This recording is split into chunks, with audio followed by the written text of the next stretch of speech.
Hello viewers, যারা class 7-এ পড়ছো তাদের আজকে আমি ভূগোলের থার্ড ইউনিটের সাজেশন দিয়ে দেবো। তাই আজকের এই ভিডিও কিন্তু খুব ভালো হতে চলেছে। থার্ড ইউনিট টেস্টের সিলেবাসে যা যা রয়েছে তার মধ্যে থেকে তোমাদেরকে আজকে আমি সাজেশন প্রশ্নগুলো বলে দেবো। তাই প্রশ্নগুলো প্রথম থেকে শেষ পর্যন্ত প্রত্যেকেই ভালো করে নোট করে রাখবে এবং পারলে বইয়ে মার্ক করে রাখবে, ঠিক আছে? তো চলো শুরু করছি। তোমাদের ফাইনালি কিন্তু 70-এ পরীক্ষা হবে, কিন্তু সিলেবাসে তোমাদের শুধুমাত্র জল দূষণ, মাটি দূষণ এবং ইউরোপ মহাদেশ রয়েছে। যদি তোমরা প্রত্যেকেই এই শুধুমাত্র 3টে এই অধ্যায়গুলো পড়ে যাও, 70-70 কেউই কিন্তু পাবে না। মনে রাখবে, এটা ফাইনাল এক্সাম। যতই সিলেবাসে বলে দেওয়া থাকুক না কেন, তোমাদের কিন্তু পুরো বইটাকেই টার্গেট করতে হবে। বুঝতে পেরেছো? পুরো বইটাকে নিয়েই কিন্তু পরীক্ষা হবে। এটা স্কুলে বলে দিক বা না বলে দিক, প্রত্যেকেই মাথায় রেখে দাও। নিজেরাই একবার ভাবো তো, প্রথম যে পরীক্ষাটা দিয়েছিলে 15 নম্বরের মধ্যে, সেখানে কতগুলো চ্যাপ্টার ছিল? দ্বিতীয় পরীক্ষাটা যখন দিলে, সেকেন্ড ইউনিট টেস্টের কথা বলছি, তখন কতগুলো সিলেবাসে অধ্যায় ছিল? তাহলে ভাবো থার্ড ইউনিট টেস্টে এত কম কেন? নিশ্চয়ই এটা তোমাদেরকে বোকা বানানোর জন্য বলা হচ্ছে। কারণ যারা যদি রেজাল্ট করতে চাও, তারা কিন্তু শুধুমাত্র 3টে অধ্যায় নিয়ে পড়লে হবে না। তাই আমি যেগুলো বলবো, যে অধ্যায় থেকে যে প্রশ্নগুলো বলবো, সেগুলো ভালো করে করবে, ঠিক আছে? তো চলো জল দূষণ থেকে কি করবে দেখে নাও। প্রথম প্রশ্ন, জল দূষণের উৎস বা কারণ ব্যাখ্যা করো। এটা কিন্তু আসবেই। জল দূষণ চ্যাপ্টারের আর মাটি দূষণ চ্যাপ্টার থেকে এই কারণ এবং তার ফলাফল এবং নিয়ন্ত্রণের উপায়, এই 3টে বিষয় কিন্তু ভালো করে দেখবে। অর্থাৎ জল দূষণের কারণ কি, জল দূষণের ফলাফল কি এবং জল দূষণ কিভাবে নিয়ন্ত্রণ করা যায়। বুঝতে পারছো? এগুলো তোমাদের টেক্সট বুক থেকেও করতে পারো, আবার এখানে যেভাবে পয়েন্ট করে দেওয়া রয়েছে এইভাবে তোমরা করতে পারো, যেটা তোমাদের সুবিধা হয়। কিন্তু বড় প্রশ্ন এই 3টেই আসবে। জল দূষণের ফলাফল কি কি হয় জল দূষণের ফলে, ঠিক আছে? একবার পড়ে নিলেই তোমাদের মুখস্থ হয়ে যাবে। খুবই সহজ। জল দূষণ এবং মাটি দূষণ চ্যাপ্টারটা কিন্তু খুবই সহজ। জল দূষণ নিয়ন্ত্রণ বা রোধ করার উপায়গুলো আলোচনা করো। ব্লু কালারে পয়েন্ট করা যে লেখাগুলো ভালো করে মনে রাখার চেষ্টা করবে এবং এইভাবেই লেখার চেষ্টা করবে, ঠিক আছে? টিকার জন্য আর্সেনিক দূষণ, প্লাস্টিক দূষণ, ইউট্রোফিকেশন কি, খুবই গুরুত্বপূর্ণ। জল দূষণ কাকে বলে, মিনামাটা ব্যাধি কি, ব্ল্যাকফুট রোগ কি, এগুলো কিন্তু আসবে। আর এখান থেকে তোমাদের শর্ট কোয়েশ্চেনের আনসারও হয়ে যাবে। ইতাই বা আউচ আউচ রোগ কাকে বলে? পশ্চিমবঙ্গের যে জেলায় মাটির নিচের জলে অনেক বেশি মাত্রা আর্সেনিক আছে, সেটা কোন জেলায়? উত্তর দেখে নাও, উত্তর 24 পরগনা জেলায়, ঠিক আছে?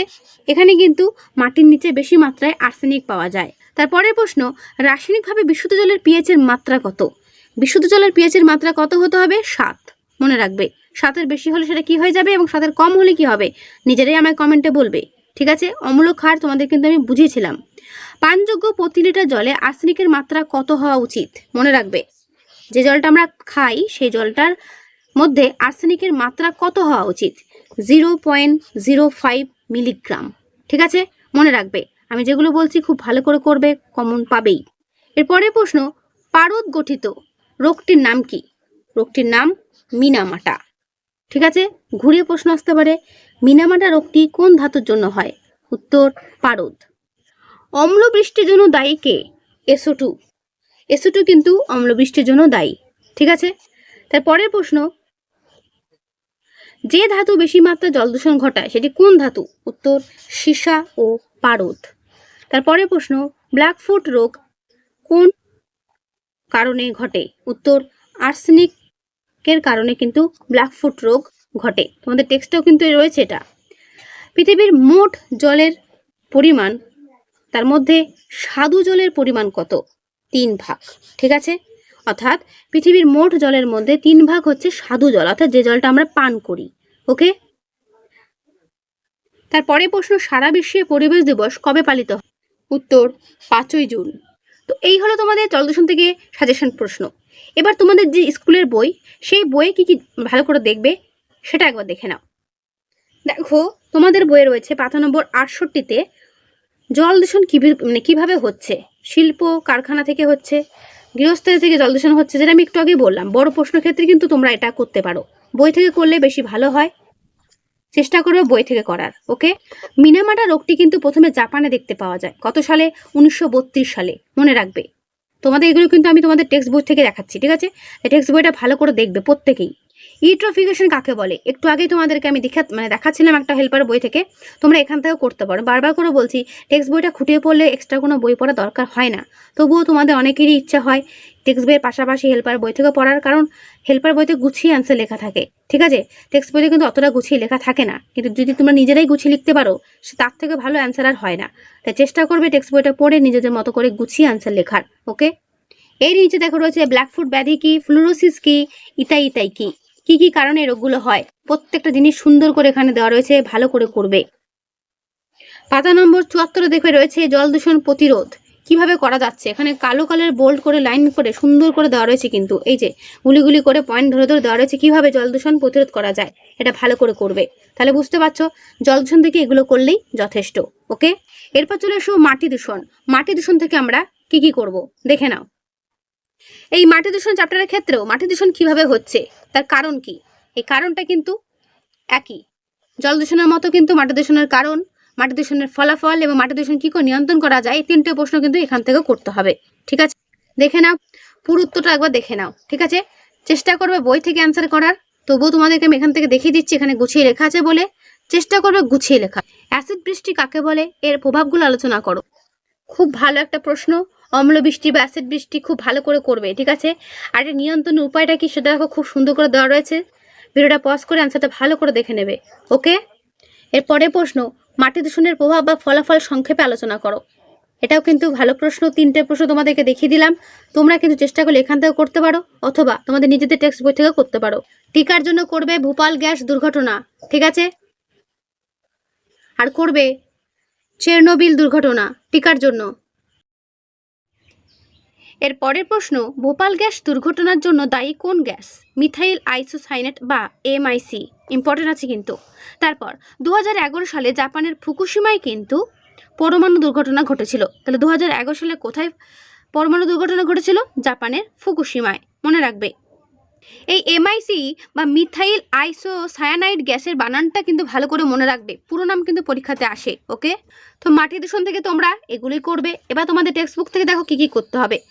ফার্স্ট পেজ খোলো, ফার্স্ট পেজে দেখো রয়েছে নিচের দিকে, একদম নিচের দিকে দেখতে পাবে পিঙ্ক কালার একটা বক্সের মধ্যে রয়েছে কারখানা দূষিত বজ্র পদার্থ, আবর্জনা, প্লাস্টিক, রাসায়নিক সার, কীটনাশক, তেজস্ক্রিয় রাসায়নিক পদার্থের কারণে উর্বরতা বা গুণগত মান হারালে মাটি দূষিত হয়। তাহলে মাটি দূষণ কি, এটা কিন্তু গুরুত্বপূর্ণ রয়েছে, এটা করবে। তারপরে পাতা দেখো রয়েছে মাটি দূষণ পদ্ধতি ও প্রভাব, অর্থাৎ কিভাবে মাটি দূষণ হচ্ছে আর তার প্রভাবে কি হচ্ছে, সুন্দর করে পয়েন্ট ওয়াইজ এখানে ডিটেলস বলে দেওয়া আছে। চেষ্টা করবে বই থেকে অ্যান্সারটা তৈরি করার। ঠিক আছে, তোমাদের আমি বড় প্রশ্নের জন্য বলেছিলাম মাটি দূষণের কারণ, মাটি দূষণের ফলাফল ও মাটি দূষণ নিয়ন্ত্রণের উপায়, তিনটে প্রশ্ন কিন্তু গুরুত্বপূর্ণ। তারপর চলে আসো পাতা নম্বর 80 পিকলুর ডায়েরি। দেখো এখানে রয়েছে ভোপাল ইউনিয়ন কার্বাইডের জন্য কার্বাইডের কারখানা থেকে অতিরিক্ত বিষাক্ত গ্যাস বাতাসে মেশে ফলে কি হয়, 1984 সালে মধ্যরাতে প্রচুর মানুষ মারা যায়, বহু মানুষ পঙ্গু হয়ে যায়। এই ঘটনাগুলো মনে রাখবে। চেরনোবিল পরমাণু কেন্দ্রে বিস্ফোরণ হয়েছিল, সেটাও মনে রাখবে। ঠিক আছে, তারপরে রয়েছে মাটি দূষণ প্রতিরোধের উপায়। দেখো টেক্সট বইটা ভালো করে পড়লে প্রত্যেকটা প্রশ্ন তোমরা নিজেরাই দিতে পারবে। বারবার করে বলছি যে আগে টেক্সট বুকটা ভালো করে পড়ো, তারপর হেল্পার বই। টেক্সট বুক থেকেই কিন্তু পরীক্ষাতে প্রশ্ন দেয়, ঠিক আছে, তাই ভালো করে পড়ো। এরপর চলে আসো ইউরোপ মহাদেশ। ইউরোপ মহাদেশে কি কি করবে দেখে নাও। ফার্স্ট পেজে দেখো রয়েছে পৃথিবীর 6ষ্ঠ বৃহত্তম মহাদেশ হচ্ছে ইউরোপ। তাহলে ইউরোপ কি, পৃথিবীর 6ষ্ঠ বৃহত্তম মহাদেশ। বড় প্রশ্নের জন্য ইউরোপ মহাদেশের সমৃদ্ধির কারণ আসবেই। এই যে গোল গোল করে দেওয়া বক্সের মধ্যে যে পয়েন্টগুলো রয়েছে, এই পয়েন্টগুলো লিখে দিলেই হবে। ঠিক আছে, 5 নম্বরের আনসার তোমরা নিজেরাই করতে পারবে। ইউরোপ মহাদেশের সমৃদ্ধির কারণগুলো কি কি, ঠিক আছে। আল্পসের সর্বোচ্চ শৃঙ্গের নাম কি, মবলা। এর উচ্চতা কত আর এটি কোথায় অবস্থিত, করবে। আমি যেগুলো হাইলাইট করে দিচ্ছি সেগুলো ভালো করে দেখবে। তারপরে দেখে নাও ককেসাস পর্বতের সর্বোচ্চ শৃঙ্গ এলবুর্জ, ইউরোপের সর্বোচ্চ শৃঙ্গ, এর উচ্চতাটা মনে রাখবে। ঠিক আছে, দেখো এগুলোই কিন্তু পরীক্ষাতে আসার যোগ্য, তাই এগুলো কিন্তু ভালো করে করতে হবে প্রত্যেকেরই। ঠিক আছে, আর হ্যাঁ বই থেকেই করো, কারণ বইয়ের থেকেই কিন্তু পরীক্ষাতে প্রশ্ন দেয়, বইয়ের বাইরে কিন্তু কিছু দেয় না। চলে এসো তার পরের পাতাতে। দেখো বক্সে ছোট্ট করে লেখা আছে ইউরোপের ফিনল্যান্ডে প্রায় 35,000-এর বেশি হ্রদ থাকার জন্য একে হাজার হ্রদের দেশ বলা হয়। মনে রাখবে, এটা কিন্তু 80 পরীক্ষা শর্ট কোয়েশ্চেনে যে হাজার হ্রদের দেশ কাকে বলা হয়। তারপর দেখো বোল্ড কালার লেখা রয়েছে তার পাশেই লাডোগা, লাডোগা নয় ল্যাডোগা। ল্যাডোগা 17,700 বর্গ কিলোমিটার, ইউরোপের বৃহত্তম হ্রদ। মনে রাখবে ইউরোপের বৃহত্তম হ্রদের নাম কি, ল্যাডোগা। ওকে, তারপরে একটা শর্ট প্রশ্ন দেখে নাও, ইউরোপের সরলবর্গীয় বনভূমি কি? উত্তর হবে তৈগা। আমি তোমাদের বই এবং হেল্পার বই দুটো জায়গা থেকে তোমাদের কিছু সাজেশন দিচ্ছি, মনে রাখবে এর বাইরে কিছু হবে না, ঠিক আছে? যেখানে বই থেকে দেওয়া সেখানে বই থেকে দেখাচ্ছি, যেখানে হেল্পার বইতে দেওয়া সেখান থেকে হেল্পার বইতে তোমাদের দেখিয়ে দিচ্ছি। তোমাদের একটাই টার্গেট, পরীক্ষাতে ফুল মার্কস পাওয়া, ওকে? তাই সাজেশনগুলো ভালো করে খাতায় নোট করে রাখবে। ইউরোপের কোন নদীকে আন্তর্জাতিক নদী বলে? উত্তর দানিউবকে, ঠিক আছে? ইউরোপের দানিউবকে আন্তর্জাতিক নদী বলা হয়, মনে রাখবে। ইউরোপের দীর্ঘতম নদীর নাম কি? ইউরোপের দীর্ঘতম নদীর নাম হচ্ছে ভলগা। এটাও কিন্তু পরীক্ষাতে আসে। ইউরোপ মহাদেশের দীর্ঘতম নদীর নাম ভলগা নদী। আর ইউরোপের বৃহত্তম শিল্পাঞ্চল কোনটা? রুর শিল্পাঞ্চল, এটাও আসে। ইউরোপ মহাদেশের বৃহত্তম শিল্পাঞ্চল রুর শিল্পাঞ্চল, ঠিক আছে? বই এগুলো আছে কিন্তু গুছিয়ে নেই বলে তোমাদেরকে আমি এখান থেকে দেখিয়ে দিচ্ছি। ফ্রান্সের দীর্ঘতম নদীর নাম কি? ফ্রান্সের দীর্ঘতম নদীর নাম হচ্ছে সিন। ইউরোপের নাতিশীতোষ্ণ তৃণভূমিকে কি বলা হয়? উত্তর দেখে নাও, বলা হয় স্টেপ তৃণভূমি। কোন দেশকে সাত পাহাড়ের দেশ বলা হয়? উত্তর দেখে নাও, রোমকে। রোমকে সাত পাহাড়ের দেশ বলা হয়। এর পরের প্রশ্ন, রুর শিল্পাঞ্চল গড়ে ওঠার কারণগুলো আলোচনা করো। দেখে নাও পয়েন্টগুলো, ব্লু কালার দেওয়া পয়েন্টগুলো ভালো করে মুখস্থ করবে এবং এগুলো ধরে ধরে লিখবে, ঠিক আছে? বইয়ের থেকে এখানে গুছিয়ে অ্যান্সার লেখা আছে বলে তোমাদেরকে আমি অ্যান্সারটা এখান থেকেই দেখিয়ে দিচ্ছি, এখান থেকেই করবে, ওকে? তো এর অ্যান্সার এই পর্যন্ত শেষ হলো। ট্র্যাক ফার্মিং কি? এর পরের প্রশ্ন, পোল্ডার ভূমি কি? আসবে কিন্তু ভালো করে করবে। পোল্ডার ভূমি পশুপালন ও ডেয়ারি শিল্পে উন্নত কেন? কারণ ব্যাখ্যা করো। মিশ্র কৃষি ব্যবস্থা বলতে কি বোঝো? আমি যেগুলো বলছি সেগুলো ভালো করে করবে। আর এখান থেকে করতে বলছি কারণ এখানে গুছিয়ে অ্যান্সার লেখা আছে সেই কারণে, ঠিক আছে? জুইডার জি প্রকল্পের সংক্ষিপ্ত বর্ণনা দাও। টিকার জন্য করবে। পোল্ডার ভূমি কিভাবে তৈরি করা হয় আলোচনা করো। বড় প্রশ্নের জন্য কিন্তু এটা রয়েছে, তাই এটা ভালো করে করবে। এর অ্যান্সারটুকু দেখিয়ে দিচ্ছি, বইটা একটু বড় বলে দেখাতে সমস্যা হচ্ছে বলে একটু ছোটো করে দেখাচ্ছি, যাতে পড়াটা পুরোটা তোমরা দেখতে পারো, ঠিক আছে? ভিডিওটা পজ করে অ্যান্সারটা দেখে নিও। দি হেগ শহর করবে। এখানে দেখো তিনটি শর্ট প্রশ্ন রয়েছে। নেদারল্যান্ডের রাজধানীর নাম কি? আমস্টারডাম। কোন শহরটি উত্তরে ভেনিস নামে বিখ্যাত? আমস্টারডাম। বৃহত্তম পোল্ডার প্রকল্পের নাম কি? জুইডার জি প্রকল্প, ঠিক আছে? এখানে কটা শর্ট কোয়েশ্চেন দেখে নাও। লন্ডন বেসিন কোন নদীর তীরে অবস্থিত? টেমস নদীর তীরে। লন্ডন বেসিনের আকৃতি কিরূপ? আকৃতি হচ্ছে সরার মতো, মনে রাখবে। তারপরে রয়েছে লন্ডনের প্রধান বিমানবন্দর নাম কি? হিথরো, ওকে? এটা করবে। এসেন শহরকে রুরের রানী বলা হয় কেন, বা কাকে রুরের রানী বলা হয় এবং কেন বলা হয়? দুটোরই একই উত্তর, দেখে নাও। এখান থেকে শুরু, বাকি অ্যান্সারটুকু এই পর্যন্ত শেষ হলো। আর করবে ইউরোপ মহাদেশের স্বাভাবিক উদ্ভিদের শ্রেণী বিভাগ, অর্থাৎ কী কী স্বাভাবিক উদ্ভিদ দেখতে পাওয়া যায়। চেষ্টা করবে এটা বই থেকে করার, ঠিক আছে? ওখানে খুব সুন্দর করে প্রত্যেকটা উদ্ভিদের বৈশিষ্ট্য সমেত দেওয়া রয়েছে, বই থেকে করবে এটা, ওকে? শুধু প্রশ্নটা দেখে নাও। তো তোমাদের ইউরোপ মহাদেশ থেকে এই হলো সাজেশন, এগুলো ভালো করে করবে। থার্ড ইউনিট টেস্টের সিলেবাসে তোমাদের কিন্তু এই তিনটে অধ্যায় রয়েছে। বেশিরভাগ জনেরই এই তিনটে অধ্যায় কিন্তু পরীক্ষাতে হবে, কিন্তু মাথায় রাখবে পরীক্ষা হবে 70-এ। তাই এই তিনটে অধ্যায়ের পাশাপাশি অন্যান্য অধ্যায়গুলো থেকেও কিন্তু প্রশ্ন আসবে। তাই আমি যে অধ্যায়গুলো বলছি সেই অধ্যায়গুলোও দেখে যাবে, ওকে? তাই ভিডিওটা কিন্তু প্রথম থেকে শেষ পর্যন্ত দেখো। এই তিনটে অধ্যায়ের প্রশ্ন দেখেই ভিডিওটা বন্ধ করে দিও না, ওকে? কথাটা মাথায় রেখে কিন্তু পুরো ভিডিওটা দেখো, তোমাদের প্রত্যেকেরই উপকার হবে। কারণ এর বাইরে থেকে প্রশ্ন দেবে। তিনটে সিলেবাস যেটা তোমাদের রয়েছে, তিনটে অধ্যায় সিলেবাসে ভূগোলের ফাইনালের জন্য, তার বাইরে কিন্তু প্রশ্ন দেবে। মিলিয়ে নিও পরীক্ষা দেওয়ার পর, ঠিক আছে? এখান থেকে কিন্তু প্রশ্ন আসবে। তো যেই যে অধ্যায়গুলো থেকে আসবে আমি সেগুলো দেখিয়ে দিচ্ছি তোমাদের কী কী আসতে পারে, দেখে নাও। পৃথিবীর পরিক্রমণ প্রথম অধ্যায়, সেখানে দেখে নাও বইয়েরই মুক্তিবেগের মান কত? পাতা নম্বর 3-এ রয়েছে, করবে। তারপরে 5 নম্বর পাতাতে অপসূর অবস্থান অনুসূর অবস্থান কোন তারিখে হয়, কত দূরত্ব, ভালো করে করবে। পাতা নম্বর 7-এ দেখো রয়েছে অধিবর্ষ বা লিপিয়ার কি? পৃথিবীতে কক্ষতলের সঙ্গে কত ডিগ্রি কোণে হেলে থাকে, করবে। তারপর চলে 12 নম্বর পাতাতে বিষুব কথার অর্থ কি? কোন তারিখে বসন্তকালীন বিষুব বা মহাবিষুব হয়? কোন তারিখকে কর্কট সংক্রান্তি বলা হয়? জলবিষুব হয় কোন তারিখে? মকর সংক্রান্তি হয় কোন তারিখে, ঠিক আছে? সুমেরু প্রভা ও কুমেরু প্রভা কি? পাতা নম্বর 16, করবে। তো প্রথম অধ্যায় থেকে যেগুলো দেখালাম এগুলোই করো, ঠিক আছে? তারপরে দেখো দ্বিতীয় অধ্যায় ভূপৃষ্ঠে কোন স্থানে অবস্থান নির্ণয়। পাতা নম্বর 21 অক্ষরেখা কি দ্রাঘিমা রেখা কি বা এদের পার্থক্য। এই বই থেকেও করতে পারো বা হেল্পার বই থেকেও করতে পারো। অক্ষরেখা দ্রাঘিমা রেখার পার্থক্যটা করবে। ভারতের প্রমাণ সময়ের মান কত? পাতা নম্বর 27, করবে। জিপিএস এর পুরো নাম, করবে। এরপর চলো 3 নম্বর অধ্যায় বায়ুচাপ, দেখে নাও কি কি করবে। সমচাপ রেখা কি পাতা নম্বর 34 এবং সমচাপ রেখার বৈশিষ্ট্যগুলো করবে। আর একটা বড় প্রশ্ন রয়েছে বায়ুর উচ্চচাপ ও বায়ুর নিম্নচাপের মধ্যে পার্থক্য। টেক্সট বুকে খুব সুন্দর করে দেওয়া রয়েছে, খুব ভালো করে দেওয়া রয়েছে, এখান থেকে করবে। এর পরের অধ্যায় চলে এসো ভূমিরূপ, খুব গুরুত্বপূর্ণ একটা অধ্যায়। ভূমিরূপ থেকে করবে। একদম নিচে চলে এসো ভূমিরূপ কত প্রকার? 3 প্রকার। কি কি? পর্বত, মালভূমি, সমভূমি। কয়েকটি ভঙ্গিল পর্বতের উদাহরণ: এশিয়া মহাদেশের হিমালয়, ইউরোপের আল্পস, আমেরিকার রকি, দক্ষিণ আমেরিকার আন্দিজ, এগুলো সবই কিন্তু ভঙ্গিল পর্বতের উদাহরণ। ঠিক আছে, করবে। স্তূপ পর্বত কি? স্তূপ পর্বতের উদাহরণ। তারপর আগ্নেয় পর্বত কি? আগ্নেয় পর্বতের উদাহরণ। ঠিক আছে, অর্থাৎ পর্বতের 3টি ভাগের 3টি ভাগ কি এবং তার উদাহরণ করবে। পৃথিবীর বৃহত্তম মালভূমি তিব্বত মালভূমি। মালব মালভূমি এক প্রকার লাভা গঠিত মালভূমি। ব্যবচ্ছিন্ন মালভূমির উদাহরণ কি হবে? ছোটনাগপুর মালভূমি। পামির মালভূমিকে পৃথিবীর ছাদ বলা হয়, মনে রাখবে। এরপর চলে আসে নদী। নদী থেকে কি কি করবে?